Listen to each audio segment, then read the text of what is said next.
Hey there guys, I'm SonicGhost and welcome to Let's Play Glover for the Nintendo 64. Now this game I really enjoyed growing up, but man is it a difficult game, especially if you want 100%. To explain what Glover is, it's basically a platformer where you're not only in control of the glove, which you get to play as, but you're also in control of a ball that you need to get to the end of the stage. So that makes platforming in this game pretty challenging, and it's a really enjoyable game. I recommend if you haven't played this game already, give it a try. This game is available on the Nintendo 64 and also on the PlayStation 1. But the N64 version is the superior version. They gave you 6 hits instead of 3 in the PlayStation 1 version, but there were certain things about the PlayStation 1 version they screwed up on. Now, I'm only going by what I've heard. I have not played the PlayStation 1 version. I kind of want to check it out just to see what are the main differences between the two. And maybe later on the Let's Play, I'll be able to describe some of those main differences, but for now, let's just go ahead and jump right into this. So let's go ahead, create a new game, and we get to name ourselves whatever we want. This really does not matter. It's just a file name, so I'll just put in something that I can recognize. SG for, SonicGhost username. What else would it be, right? And there's 2 difficulties you can play on. You can play on normal or you can play on easy. Now, if you play on easy mode, bonus levels will not be available for you. There are bonus levels that you can play at the very end of the game, but if you play on easy mode, you can't play them. So we're going to be playing on normal.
Oh no, Cross Stitch!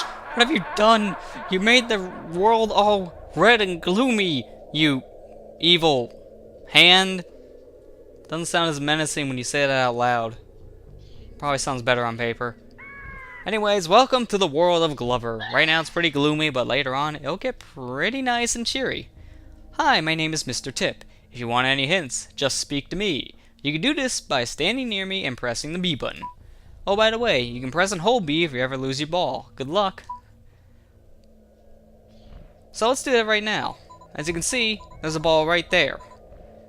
So that's one of the things Glover can do. You can also hold down the Z button to kind of lay down and move around. This is kind of like your little crouching move that you can get in the small corners, although it's very useless in this game. If you just tap Z, Glover will do a cartwheel, which is really useful to get between very narrow objects, but once again, it's pretty useless. It's only used once in the game. You can jump, and you can do a double jump by just pressing A, and you can do a ground pound by pressing Z.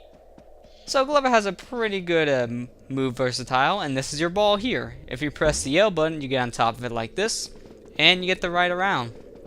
It's probably the fastest way to travel around. You get to transform your ball by pressing the R button, so you can go to a bowling ball, you can go to a little marble, and you can go to a crystal. Now, later in the game, I'll be able to explain what all these do, but bowling ball is the heaviest, so it's good for combat in certain situations, and it's also useful for sinking underwater. Marble you can use to sink underwater as well as, well, get into very small spaces with a tiny ball, and it's magnetic.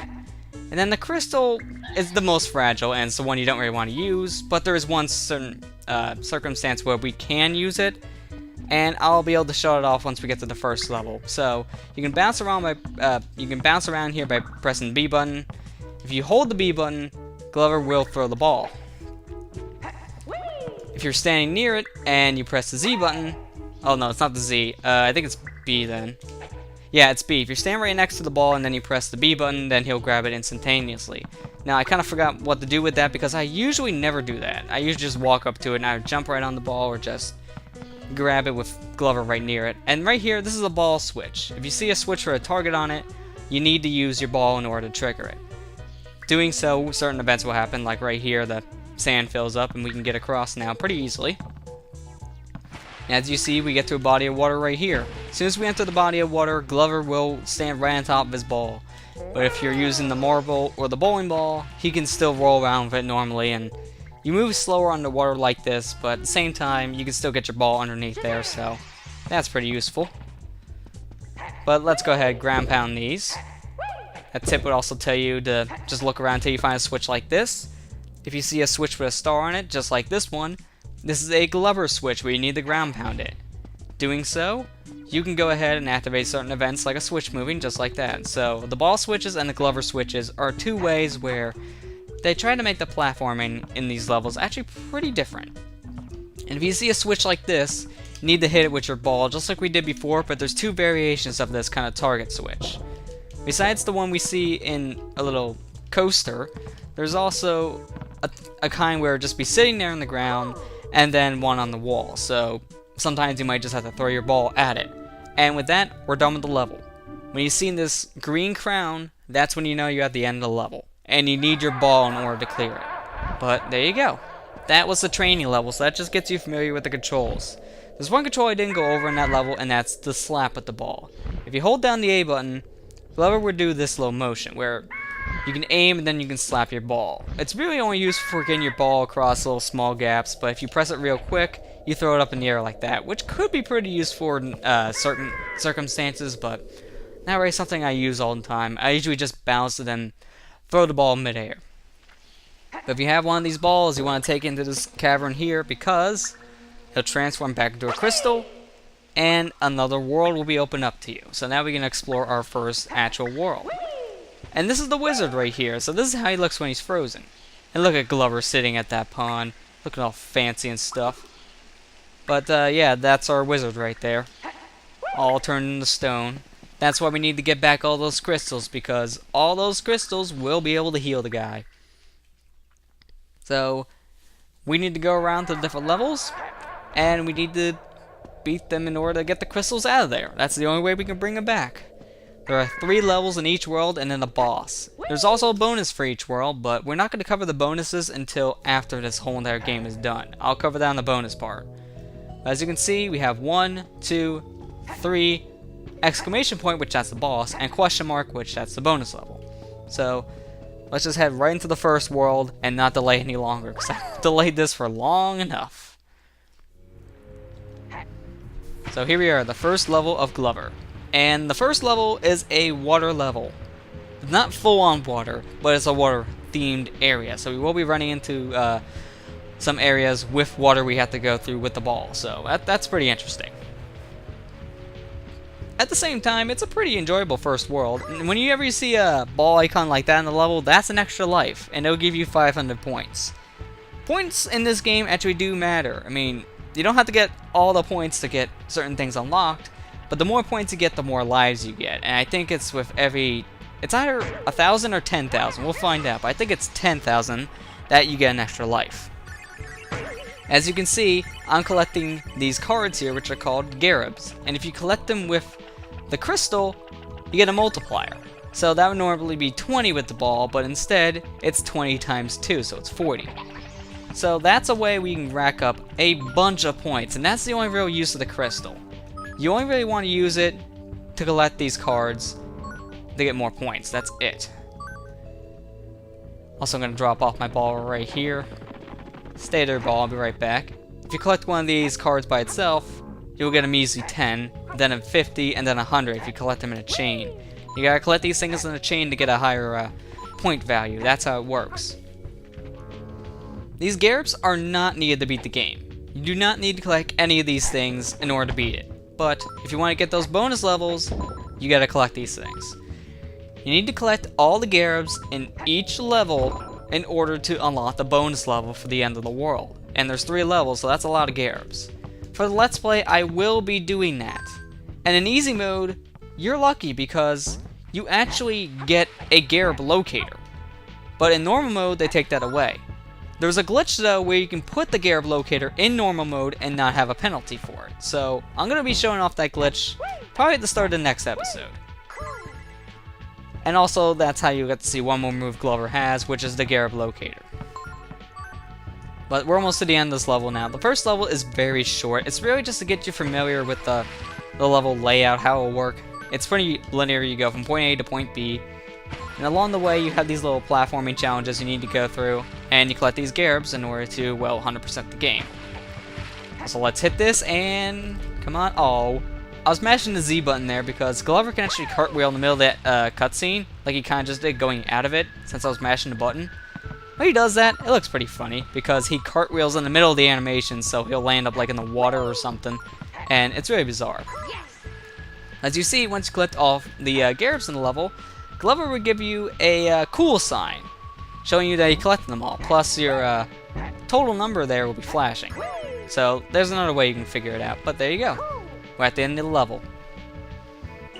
So, that was pretty good. I have enough time to do one more level, and then we can go ahead and call it quits for this one. And hopefully this is turning out to be nice quality.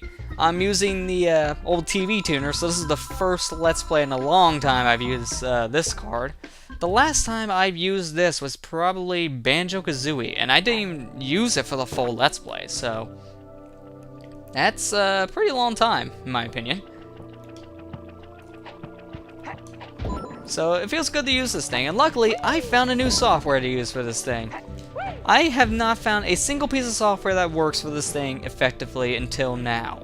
I got really lucky when I found it because I almost gave up to what to look for, and I just typed in TV tuner recording software and I found it all of a sudden. So that is really bizarre. It's not made by the company who made my capture card, but it still works, and it's designed to work with all TV tuners, although I can't get it to work with the PVR, so I guess it doesn't work with all TV tuners, now does it? But at least it works with this one, so I'm happy. Also, that looks really weird. Glover's not really running up the slope, he's actually kind of hovering above it, at least from that angle, so that's really weird. But as you can see, we can't kill these sharks, but if you ground pound near them, that'll freeze them, so that's what you want to do there. I want to put my ball right there, because the next thing I need to do is with Glover. We need to ground pound this, and the water will sink from that pond and raise in the other one. Now it raises platform. And also, as you saw, in order to get to that secret area, we needed to use the bowling ball. So that's a use for the bowling ball right there, in order to open up secret passages and things along the likes of that. When you need a heavy object, use the bowling ball, and that'll get you some nice secrets. Also, these guys can trick you out because some enemies in the game don't have Garabs. But whenever you see these guys with glasses, smash them because they have Garabs, and usually if you miss Garabs on a level, it's because of those guys. Those guys hold Garabs, and it's really easy to miss your first time playing because you wouldn't think they have any Garabs, but they do. And this level, it's also easy to miss these Garabs right here. I know I missed those ones a few times, so you gotta be careful about that. But let's head over here again to grab our ball and go to the top level because there's more Garabs up here. Now, for beating the game, you don't need to get these Garabs, and actually, in my opinion, the bonus levels really aren't worth it, but for the sake of the Let's Play, I'm going to get all these because not only is it going to be for 100% sake, but it's also just so I can show everything off. You can still play the bonus levels without needing to collect all these Garabs because there are cheat codes in this game, and you can unlock the bonus levels by doing so. Or you can actually glitch your way in there. I've actually kind of clipped my way through a wall and made it in there, and I kind of forgot how to do it now, but I know it's possible. So if I can replicate it, I'll try to record that, and then I'll be able to show you guys how to just clip your way through instead of using cheat codes or collecting all the Garabs. Oh, well, that was close. Honestly thought I was going to get hit there, really did. But let's kill these stupid bulls and get their Garabs. And you'll hear me call these Garabs cards a lot because really, that's what they are.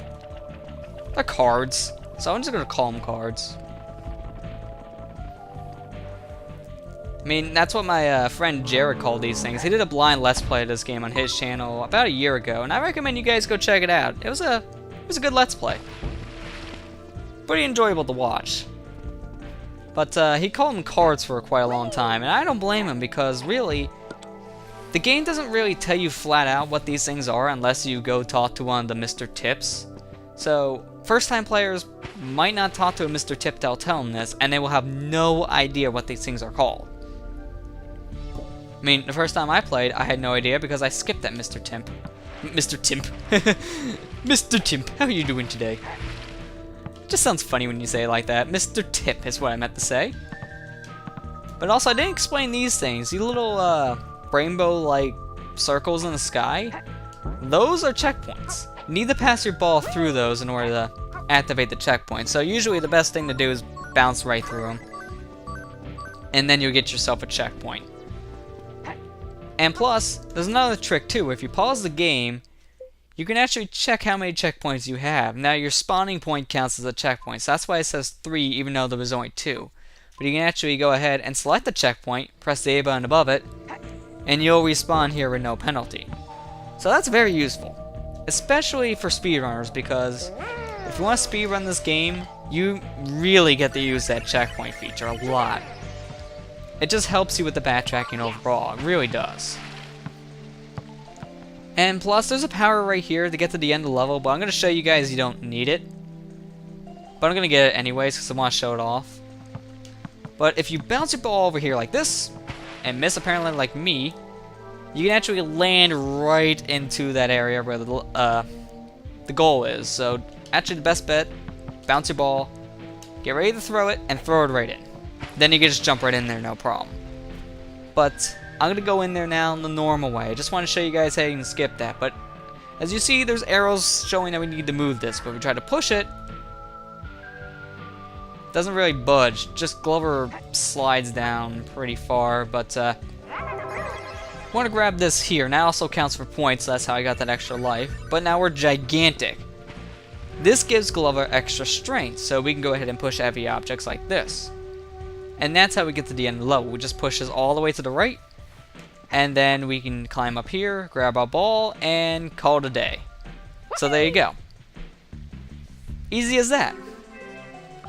And now with that all said and done, we got a good amount of progress in this episode, so I think we're going to go ahead and call it here. So next time on Let's Play Glover, we'll finish up the first area in the game, Atlantis. So with that, I'll see you guys next time.